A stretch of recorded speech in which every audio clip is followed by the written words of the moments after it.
Story time. So I'm about 25 years old and I'm trying to talk to this young lady or whatever, right? Mind you, in the beginning, I really wasn't trying to talk to her like that, but I was like, you know what? She's nice. She seems really cool. Let's see what happens. It was maybe a month and a half at the most.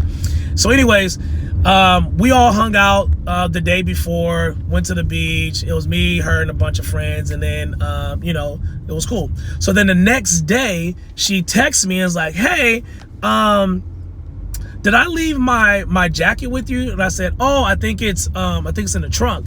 And she said, oh, okay. And I said, hey, if you want, you can come by. You can come pick it up. She said, all right, cool. I'll come by. So I give her my address. She comes by and we're just talking outside or whatever. I said, hey, do you want something to drink? She's like, sure. So she comes into the house. I'm getting a glass of water. My mom comes down the stairs. Mind you, my mom, there's been friends that she was like, I'm not feeling it. But she at least like, hey, how are you? Nice to meet you. My name is Izette, blah, blah, blah, whatever, right? So she's like, she stops at the bottom of the steps, doesn't even fully come into the living room. She looks at they lock eyes. My mom said, and walked right upstairs. And I was like, she's never done that. I was like, okay, that was interesting. The next day, I get this long text message from my dad. It's Proverbs 5. Beware the woman that has lips like dripping like milk and honey that will surely lead you to death. And just a full thing, right? And at the bottom, my dad goes, take heed to this text, son. And that's it. Mind you, normally I'd be like, y'all tripping, blah, blah, blah. Not on this one.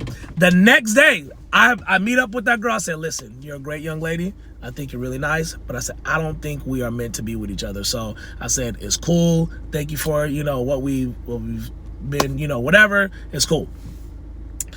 So moving forward, months later, mind you, I'm a janitor at the church. She worked at the church, and all of this stuff comes out. She was stealing. She was doing some wild stuff at the church. All the things, right? They pulling me in like, hey, I forgot. Didn't you talk to her? And they was like, did you see it? I'm like, I didn't. We weren't around each other long enough. It was maybe 4 weeks, 5 max. Like I wasn't around her like that. And they're like, okay, cool. And I just want to tell all the parents, I don't care if your kid is 6 or 66. You continue to intercede on the behalf of your kids. You continue to give them the word of the Lord, because your job as a parent doesn't end. It may shift, it may change, but it does not end. Had my mom not said nothing, I probably would have been in it longer than what I was supposed to. Had my dad not been in his word, not been in his prayer closet, I would have been in a lot longer than what I had to. And so I just want to encourage every single parent. I don't care how wayward your kid is. I don't care how saved your kid is. Continue to intercede on the behalf of your kids, because you may be the very reason why their life is changed and maybe even saved. Real spill.